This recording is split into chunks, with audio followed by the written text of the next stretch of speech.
Hello again and welcome to another Warhammer 40k Imperial Guard video, and today guys we're going to be taking a deep dive and a close look at the new Kasrkin models released by Games Workshop. Now in case you missed it, Games Workshop did a whole host of reveals and releases last week for the Imperial Guard, and one of those was the Kasrkin. If you haven't seen those, don't worry, I'll put a link down in the description below and you can check them all out at your own leisure. Now if you've not joined us for one of these deep dive videos before, what I like to do is go over the models in excruciating detail and point out all of the cool little things that we can find on them. And if there's any rules that I'm aware of, leaks or rumors, I'll drop them in as we go throughout the video. But without further ado, let's take a look at the true Emperor's finest. It is the Kasrkin. So this first picture we've got here is really cool. It shows two of the new Kasrkin, and the first thing that I want to talk about is we've got this sergeant bloke over here.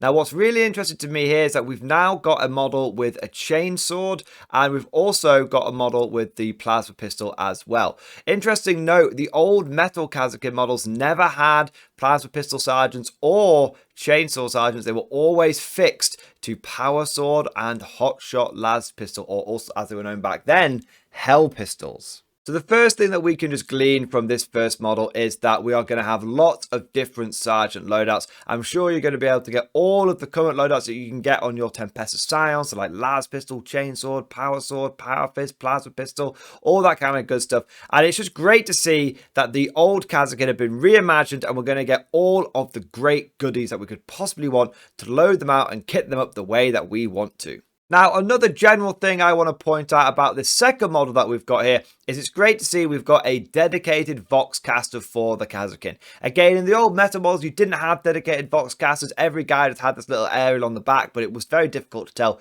who was the Vox guy and who wasn't. Now, it's really clear and easy to tell who the Vox guy is in the squad, and that's great. It's also a unique design. This sort of little radar dish here is kind of cool. All the other Vox casters we've seen, even the reimagined ones, have had a sort of aerial loop rather than this little radar. So that's kind of cool. So those are the first two things that really jumped out to me when I saw the Kasrkin models. But let's take a little closer look at their armor now. It is very similar to the old school Kasrkin armor, but it has been updated and brought into line with the new style. So you can see here we've got the double armor ridges that we get on the shoulder now, not just the one big plate, you've got the extra one down here. You've also can see that these guys are much heavily armored. They've got a big bit of central torso armor coming down the front here, which really separates them from the regular Cadians. I also like the fact that they've got the extra armor on the legs as well. That was something that was very prominent on the old Kasrkin. It's great to see that brought back.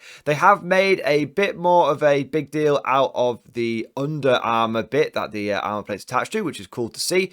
Interestingly, I think that these look like armored gaiters. If you have a look, they definitely strap down underneath there. This is kind of reminds me of the old school Cadian boots, which had little armored boots in the front.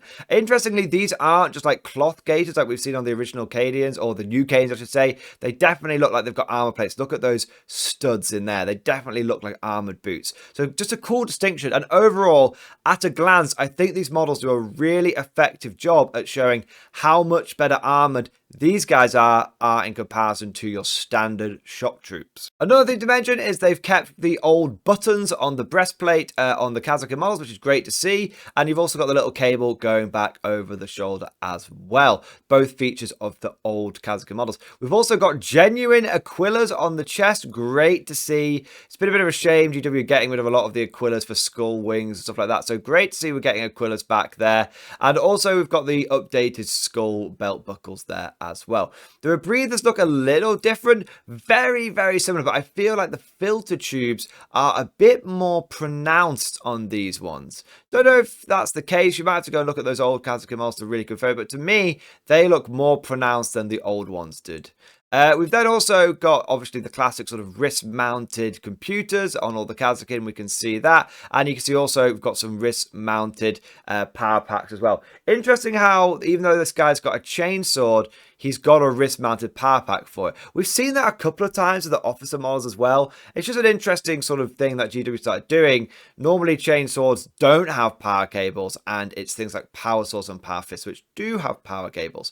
I don't think that indicates any kind of new weapon. I just think it's a design choice. Another thing I've noticed is we've got a scope on this Hotshot rifle. That's kind of cool. We haven't seen scopes on the Kasrkin weapons before. They used to have targeters and things like that on the side of the weapon, but not on the top of it. So that is definitely interesting to know. I wonder if we'll see some more of these scopes going through, and I wonder if that will mean that we're going to have a longer range on our Hotshot weapons. The rumor is that Hotshot guns will be going up to 24-inch range, and I think that's the right way to go. I'd actually like to see them go up to 30-inch range. I know that sounds kind of crazy, but you know, it's always was strange to me, especially with the other Scion models, the current plastic Scion models, how they only had an 18-inch range, yet every dude had a massive scope on top. I think if you've got a scope, it should represent the weapon's got a longer range than your standard sort of main rifle of your infantry. So I'd like to see these go up to a 30-inch range, but from what I understand, they will be a 24-inch range. Okay, moving on to the next models here. We've got two brilliant additions to the Kasrkin. We've got the Demolition Expert here, and he's got loads of extra body armor, and he needs like a 3-up save, man. Look at all that extra ballistic body armor he's got on. He's even got a protected face shield as well. Really, really cool. Big demolition charge and a Hotshot / hell pistol. I am not sure, and I genuinely haven't seen anything in the rules for this, but I'm not sure if you'll get to have the demolition guy in 40k. He's definitely a prominent model in Kill Team though, but overall I just think he looks really, really cool. So well armored, and I really like the addition of the extra ballistic and sort of explosive armor there. Little Aquila on the chest again, very, very nice. And of course we've got the slimmed down Trident Helmet with the little red dot sight on the side of it. I've never known if that's like a little targeter or if that's like a torch or something, but it's always cool to see that we've got this sort of the slimmed down Tridome with all the extra gubbins as well. We've then got the plasma guy. Now, I'm not a big fan of this plasma guy's pose. I've always thought that plasma guys should be aiming their weapons ready to smite the foes. So I'm not really a big fan of the whole leaning forward vibe. That was one of my criticisms of the old Kasrkin models. Loads of them seem to be leaning forward and pointing their guns at the ground. I get that that might be a bit of a reference to that old style, that old pose for the Kasrkin, but this is the one model that I've seen and gone, you know what, I'm not a fan. I don't like him leaning forward, like pointing his gun at the ground. It just doesn't do it for me. What I have noticed though is, of course, we've got a different sort of plasma gun style here. It's got a big strap, a big sling, and also no stock. We've noticed on all the plasma guns that are being redone for the Guard, they don't have the big bulky stock that they used to have with the current, or should I say soon to be old, command squad style plasma guns that you've got. So that's just an interesting thing to note. One thing I love that GW has done is they've given them the old school Kasrkin camo. I just want to mention that before we go any further. I really like the old school Kasrkin camo. I don't know if it's like based on a realistic design or anything. It's something that GW just made up, but I've always really liked it. It's actually quite difficult to do. So it's really impressive that GW did that and had that ready for the models that were released. I just really like the old school color scheme. Moving on, we've got a couple of other weapons here, and we've got a new head design as well. So not every Kasrkin is going to have the ballistic goggles. You can see this guy has just got a face covering here, and he does have the rebreather on, but he doesn't have the goggles on. Very interesting. Now, we've got a couple of special weapons here. Now, I just want to say that I pointed this out in the original leaks, and people did poo-poo me and say, nah, Mordian, I think you're on one there. This is a Hotshot volley gun. Look, I said you could see the difference in the barrel and how it was longer, more extended, and more power cables and everything. So we've now got confirmation that this is a Hotshot volley gun, and Kasrkin will be able to take Hotshot volley guns, which is really cool. Great to see. It would have been a bit of a shame if they kept that as a sound only weapon, but it's fantastic they haven't, and they've spread that out to all the Kasrkin. I think that is a clear indication that maybe they're going to get rid of the old Scions in the long term. I think a lot of people are expecting them to. I hope they don't. I like to have the variety in kits, but if I had to pick between the Scion kit and the Kasrkin kit, I'd pick the Kasrkin kit every day of the week. We've also got a grenade launcher guy here, and he's obviously got a cool looking grenade launcher, standard sort of Cadian pattern. Although I would say, like I mentioned this in the infantry squad deep dive, this looks chunkier than the current one. Let me know what you guys think, unless they've slimmed the proportions of the models down, which I doubt they're going to do with Kasrkin. They want them to be big, beefy bully boys.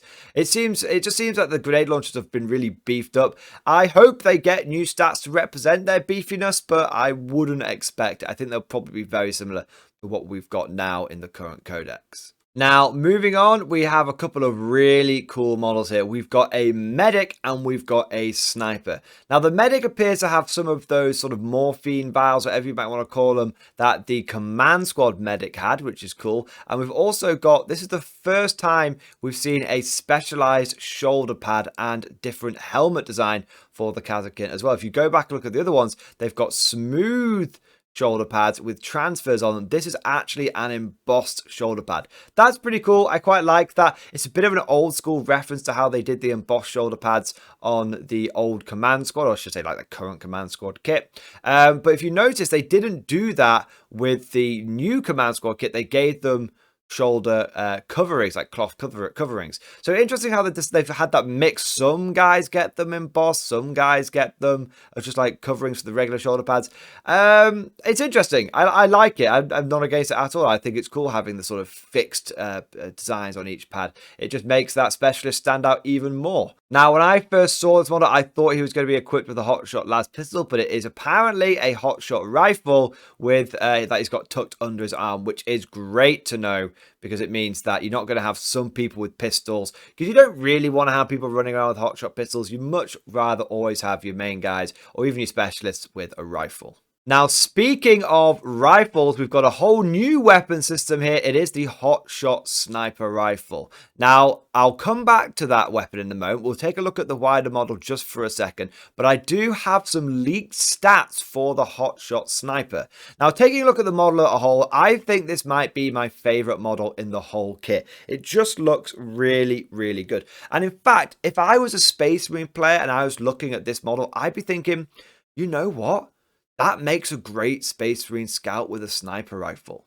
I know Space Marine scouts aren't very competitive at the moment. I know sniper rifles aren't very good either. But if I was someone that really wanted to get my hands on some Space Marine scouts sniper rifles for some sort of kill team or something like that, these are the models that I would use. And if I was Games Workshop, I'd be seriously looking at these and thinking, can we basically release these for Space Marines as well as scouts? That'd be a great way of, shifting even more kits into another faction. So yeah, I really like this. I think the camo cloak looks great. I think the night vision goggles look fantastic. I just think the whole vibe of this model is perfect. I think this is my favorite model for the Kasrkin by far. Now, I know I've teased you guys long enough, so let's talk about the leaked stats for the Hotshot sniper. It is apparently going to be range 36, strength 4, AP -2, damage 3, mortal wounds on 6s to wound. So that's pretty good.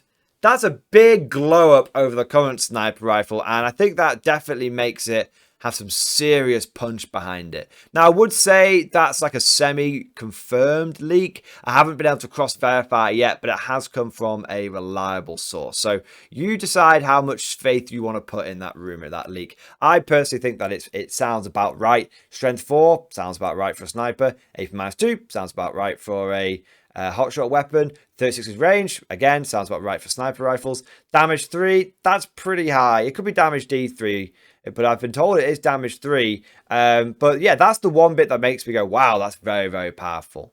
But overall, I really like all of these Kasrkin builds. The one thing that I don't like about the Kasrkin that we've seen so far, I think the bases are a bit poo. I know they've been done for Kill Team and Into the Dark or Shadow Vaults, whatever you want to call it, but they've still managed to fit some tactical rocks in there, but they've not got the cool sort of urban style sort of bases that we've seen. They look they almost look like black base with bits of just stuff sprinkled on them. Now, moving on to the next models we've got here. We've got a couple more specialists. We've got a flamer guy here. This is a very interesting flamer because it looks like the original one, but this big tube coming out of the back hints at a very different design of flamer backpack. The old Kasrkin flamer backpack was similar to that. It had the tube sort of underneath horizontally rather than paired vertically. That definitely seems to be the way they're going with this one as well, and it's great to see that. I like the fact that they've kept the old school Kasrkin flamer backpack. Looking here, we look like we've got some kind of Auspex specialist. I think that's probably going to be more for kill team. I think in 40k, you're probably just going to find this is just a standard do with some extra cool little bits on him. And again, interesting, we've seen some extra things worked into the helmet here. So in addition to the standard sort of torch / red dot sight thing up there, we've got a extra sort of red dot sight or viewing or scanning eye or reticule over the model's left eye here. So that's kind of cool.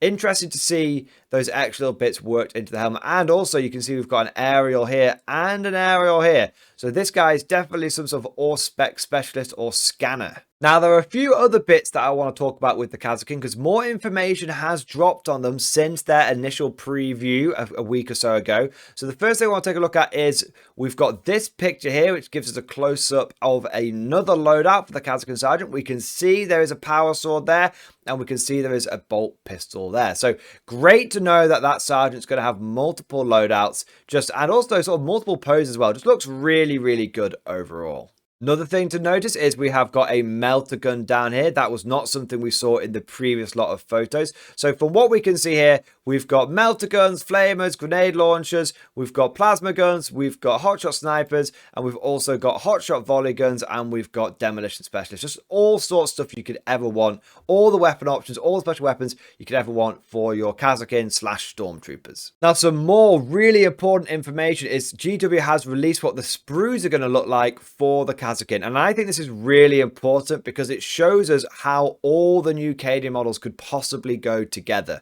So if you have a look here, there's some good news and there is some bad news. The good news is that they are definitely not fixed monopose models. There is plenty of opportunity to mix these things up. The bad news is I don't think they are quite as customizable as the old models. And I also, not the old Kasrkin actually, the old Cadians.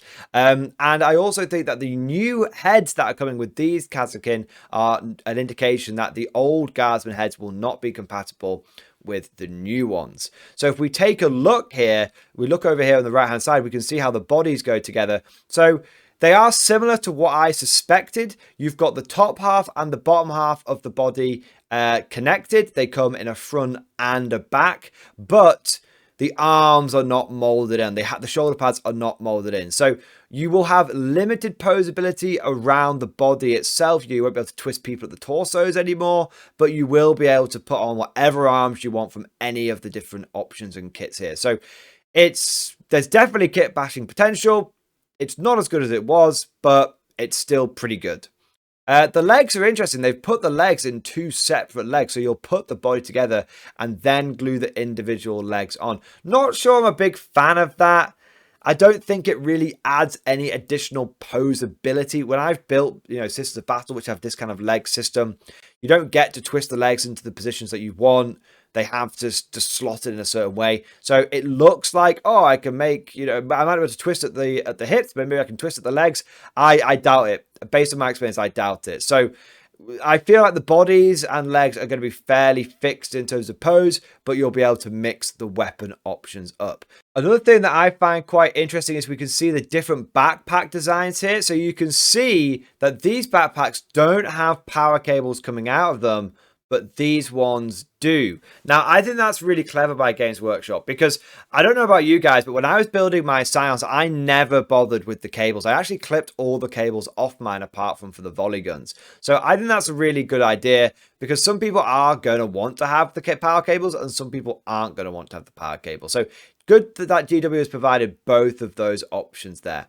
We can also see loads of other little bits. So you can see the rebreather masks are not part of the main model, which is interesting. They are going to be things you can add on. That's similar to the current Cadian Command Squad. And also you can see down here that you've got some alternative backpack options as well. This one doesn't even have like a power pack or anything like that. Looks like it's got more like a satchel hanging down from the bottom of it. Very interesting. So you can see there's all sorts of backpack designs, head designs. Look at all these different head options you've got, rebreathers, everything. I mean, because this is a 10-man squad, you've got 1, 2, 3, 4, 10 heads there. 1, 2, 3, 4, 5, 6, 7, 8, 9, 10, 11, 12, 13, 14, 15, 16, 26 head designs, and then all the rebreathers on top. Loads and loads of customization. So even if some of the poses might start getting a little similar, you've got loads of ways of mixing it up so the models don't look too monopose at all. Big thumbs up from me on that one. GW has also shown the second sprue for this box as well, and you can see that we're starting to see some of the special weapons. So you can see the Flamer and the Flamer backpack up there. We've got the different Sergeant loadouts down here. So you can see Chainsword, Power Sword, Hotshot las pistol, bolt pistol, plasma pistol, all good, all gravy. And we've got a plasma gun down here as well. And you can also see we've got some of the other backpacks available. A lot of these having power cables. Overall, I think this is a pretty good sprue. The first two sprues we've seen definitely have lots and lots of bits and ways to customize, and also extra little pouches dotted along here and there. So the belt equipment isn't fixed. It's mostly fixed, but there's still a chance for you to add other bits onto it as well. And then moving on to the final sprue, we've got all the extra special weapons you could want. You've got an extra melter gun. Don't forget we saw one of those on the first sprue. That means we get 2 melter guns. There's 2 grenade launchers. There's another plasma gun. That means we're getting 2 plasma. There's also another flamer. So that means we're getting 2 flamer. There's another hotshot volley gun, which means we're getting 2 hotshot volley guns. I think the only special weapon here that you don't get double of in this kit is the hotshot sniper.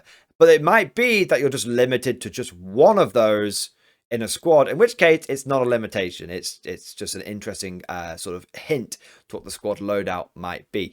Because GW has provided double of every single special weapon in this kit, and it is a 10-man kit as well, to me, this kit gets a 10 out of 10. I think, personally, for me, this is one of the best kits GW has ever released. For once, they're not messing around with the loadouts. Yeah, apparently, they are going to be limiting Stormtroopers, Scions, and Kasrkin, so they can only take 2 of each special weapon rather than 4. So, for example, in a 5-man squad, you'll be able to take 1 plasma, 1 melter.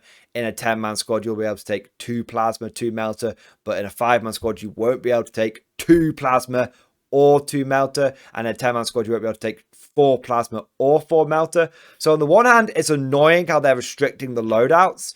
On the other hand, it's great that they have gone, right, we might be restricting you, but you get everything you need. You don't need to buy 2 boxes of these guys to get what you need. You just buy 1 box and you get everything you need to build a Scion squad. So for me, that's a big, big plus. One thing I have noticed, slight tangent here, guys. One thing I have noticed with the Guard Codex is for everything that GW's taken off us, they've given us something else back. So if they've taken a unit off us, they've given us a different unit back. So I've noticed that with things like, okay, they've got rid of veterans apparently, but now we can take Cajun shock troopers and infantry squads. Okay, they've given us something back. Okay, they've limited our loadouts on certain squads, but they've given us everything we need, and they've given us that back. So it's this interesting give and take approach they've given with the Codex.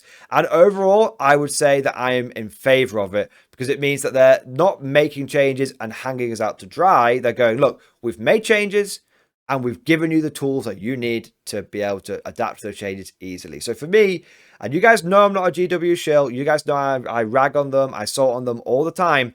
But I'm very fair-minded. When they do something right, I give them credit for it. When they do something wrong, I give them a hard time for it. And overall, I think I don't like them taking stuff off us. But at least if they give us something back in return, I think that's like, at least we're getting a trade rather than just something taken off us. But that's all we've got time for today. I hope you've enjoyed the video. If you have, please consider giving it a like and subscribing to the channel to make sure you never miss an episode. Also, put down what you think in the comment section below. Do you like the look of the new Kasrkin? Do you prefer the old Scions? What do you think about them restricting loadouts but giving us everything we need? Do you think that's a fair deal, or do you think that it's just a load of, rubbish? Let me know what you think down in that comment section below. If you've really enjoyed today's video and you want to go the extra mile when it comes to supporting the channel, then please consider becoming a channel member or Patreon supporter. One of the big perks you get with being a channel member or Patreon is access to the Mordian Glory Discord, and we have loads going on in there. There's over 400 active members in that Discord right now,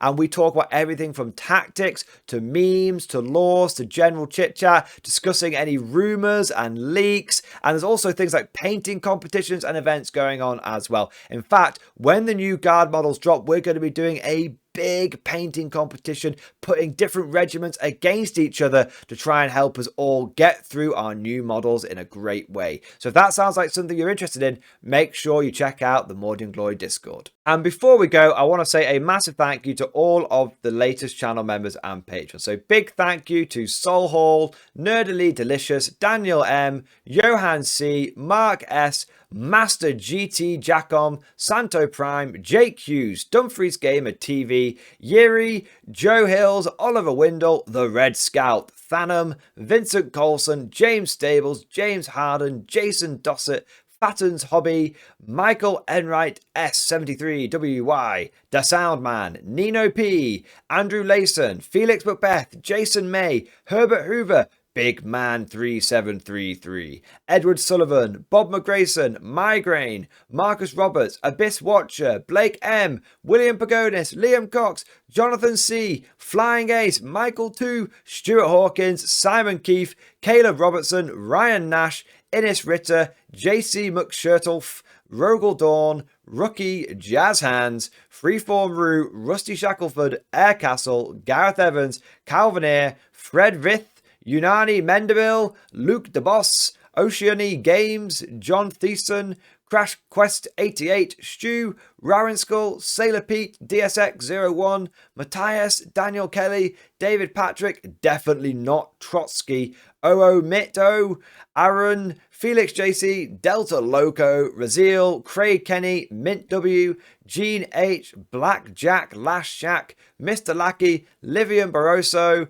Game in Theory, Alex Chilver, Ross S, Dave Owen, Ugg88, Marchell McGee, Bodger, Justin S, Gold 5, Hoop Dog, Smolaki, Carrie Colbinson, Ivan Tereshaki, Pacman, and Blood Tree. Thank you guys for joining the channel. Thank you for doing your part. And a quick thank you to all of the latest Patreon supporters as well. So thank you Thomas, Texas Red, The Soundman, LARP Analysis, Madcap Miguel, Foxtrot, Josh, Glenn Torp, Isaac H. Chapman, Kristen Chadwell, Evie Wilkinson, and Tech Guy 122.